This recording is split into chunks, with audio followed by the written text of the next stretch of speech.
Hey, what's going on? I'm back with another one. Thank you for tuning in. Today I'm gonna talk about my 10.5 inch AR. As you can see, it's sitting here looking very pretty. I customized this from the front to the back. Everything that you see on this gun, I customized. I picked out these parts to put on this firearm. I have the black with the flat dark earth, and one thing that was very important to me was to make sure that all the flat dark earth parts match one another well, because sometimes you can get flat dark earth that's a little too dark and sometimes you can get it a little too light. But this here is the flat dark earth from Magpul. Most of these parts on here is Magpul. Alright, so first thing, the muzzle device. It was very important to me to find a muzzle device that matches the rest of the gun.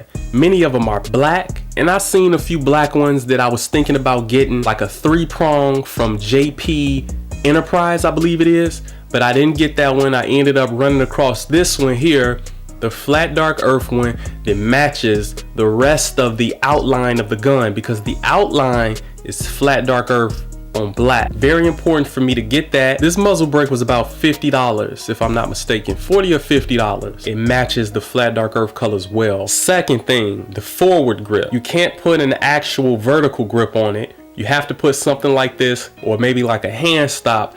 But again, flat dark earth, it was very important to match these pieces up well. Not only do I like firearms that are reliable, of course, quality of course, but I like them to look nice with quality parts. We all know the type of quality that Magpul brings to the industry. So this is Magpul right here. Also, I have the Magpul front and rear polymer sights. So this is a Magpul flat dark earth front and rear sights that I have on here.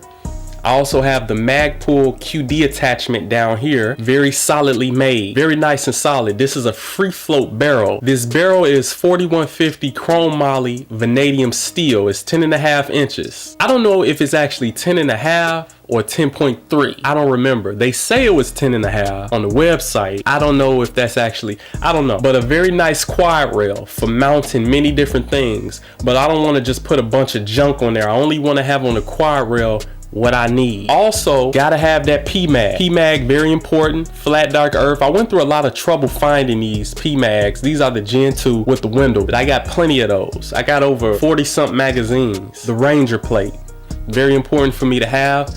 I like that. I don't have that one on my other AR, so I wanted to make sure that I put it on the magazines for this AR. Flat dark earth to match the magazine. Now this Holosun sight. Holosun makes very quality products. Very nice, solidly made sights that hold their zero for a decent price. Flat dark earth one, I knew I was gonna get that when I seen it. When I was searching through sights, I seen a lot of different sights, but the flat dark earth Holosun is the one I choose to go with because it has that EOTech type reticle, and it also has a 2 MOA dot. It also has shake to wake. If you give that firearm the slightest bit of movement, that red dot will turn on. So it's always on every time you pick it up. But again, it's very nice, it's very pretty, and it's quality, so I like to have it. It matches the outline of the gun. Next, I got the K2 Magpul grip with the texture on it. I like that. It's kind of like vertical. It feels good gripping it. That vertical grip. I put those on pretty much all of my guns. I love that vertical grip. Makes it a lot more comfortable to shoot. I also have the flat dark earth Magpul trigger guard, the enhanced trigger guard. That's very nice as well. Again, everything matches and color coordinates well. The Magpul bad lever, flat dark earth. I did a lot of searching to find that, but I wanted to make sure I get that bad lever. That increases my speed with reloads. I like that. I got a 2.5 pound trigger from CMC. Very nice trigger. It's pretty light. It's 2.5 pounds, but I like it. 1-stage trigger. I don't like 2-stage triggers. I also got the Raptor's selector switch, Ambidextrous. It's the 45-degree switch, not the 90-degree switch. I really like it because it increases my speed. Had to make sure that I get the flat dark earth castle nut. Now, a lot of people don't pay attention to those type of details, but being involved with firearms and building ARs and guns and things like that, it's a nice hobby, it's an expensive hobby, and also I have a passion for firearms and filming. So by me having a passion for it, I like to focus on the particulars. Most people wouldn't even care. They would have got a black castle nut. I like the flat dark earth one. It matches the rest of the gun. Flat dark earth charging handle from Raptors. It's ambidextrous as well. That cost me about $90. Good quality from a reputable brand. The Flat Dark Earth SBA3 brace. I like that one. It's nice and light. They do have a new one that I'm gonna be getting for one of my other pistol builds, but I like that one. And at the time, that SB4 brace wasn't out. They only had the SB3 brace, and I like that one, so I'm cool with it. I could easily change it if I want to. Nah, I'm cool with that one on there. I like that. It's nice in quality and it's light. It also has the quick detach mounts on both sides. That's a plus. So that's it for this side of the gun. I'm gonna flip the gun over and we're gonna talk about some things on the other side. And you can see the selector switch that I told you that was ambidextrous. I also didn't mention the end plate.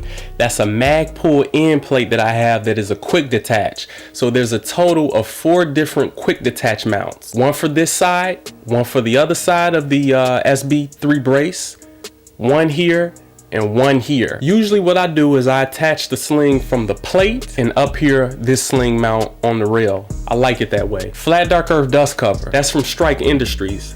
Had to get it. All right, also I got the Surefire. That's one of the new Surefires. I forget exactly the name of it, but it's a 600 lumen light along with the LZ Flat Dark Earth light mount. Here you have it. This is a very nice, pretty, quality gun.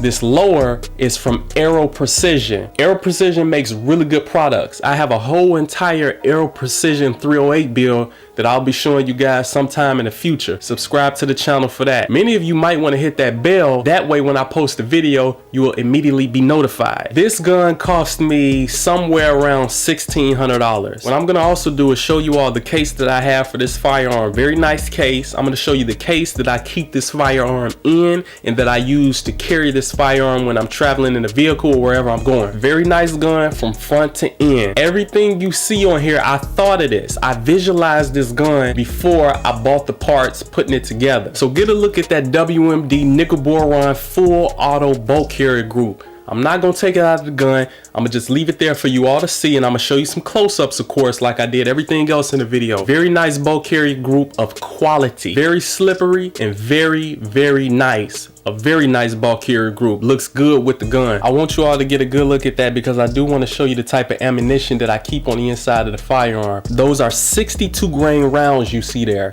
Those bad boys are quality rounds, and that's brass case, not steel. 5.56 62 grain brass case. Just want to show you all that, get a good look at that. Let's take a look at the case. I want to give you all a real good look at this case. This is a UTG 36-inch case. I believe it's 36 inches. I don't know if it was 36 inches or if it was 38 inches, but this is a UTG case. It's kind of like the same case that I have for my AK pistol. I don't know if you all seen that video, but I'll link it in the description, as well as I'll make it appear at the end of the video in the cards at the end of the video so that you all can check it out. But this is, I want to say it's a 38 inch or 36 inch. I'm gonna stick with the 36 inch, but this is the top compartment here that I keep all spare magazines in. This is the main compartment where I keep the firearm along with more magazines. I'm gonna show you what it looks like in this top compartment here. All right, so get a real good look in here. I do keep a sling in here, but I'll show you that a little later. I keep 1, 2, 3, 4, 5, 6. A total of 6 magazines in this compartment here. 40 round magazines along with 5 30 round magazines. All of these rounds here are 5.56. I don't really use 223. I use 5.56 mostly. All of this is serious ammunition, quality ammunition that I keep to go and ready. I do have spare batteries here just in case. That's for my light that's on the gun. This is just a different kind of magazine that I use, and I do have the ones with the window on it, but I just want to show you all that. That's that Coyote Brown. Look very sexy, very nice. I like that Coyote Brown, man. I'm trying to tell you, y'all better subscribe to this channel. But I'm gonna do a whole separate video on magazines, but I just want to show you that. If you also look over here, keep 2 spare magazines along with 2 pistol magazines. That's a Coyote Brown, and I'm gonna show you what the magazines look like in there too. These are the ones with the window. These hold the 62 grains because I separate the type of ammunition depending on the type of magazine they're in. Very quality magazine. Get a real good look at that. 62 grain ammunition in there, steel penetrator. This here is a Magpul MS4 sling. This has the quick detach mounts. Get a good look at that. Just want to show you all that. It matches the gun, it matches the magazine. I like it that way. Also, what I keep in there is sight adjustments for my iron sight. I keep this little small piece in there that came with my Magpul flip up sights. This is a sight adjustment tool. All right, now this is what the firearm looks like inside of the case. There's two straps that I strategically put, one on the rail and one on the SB brace, if you can see it down there. I do keep an additional 2 magazines right here next to the firearm for easy access, and I just unstrap these. That's 2 coupled magazines. I'll show you all these magazines in a different video, but this here is a total of 90 rounds, 30 rounds ready in the gun, 60 rounds coupled together. Those are those EST tactical magazines. I'll do a video on magazines to give you all a closer look at that. Thank you for watching the video. I know it was kind of a long video, but I'm showing you nice stuff. Subscribe to the channel. I will put my Instagram in the description if you all want to follow me. Peace.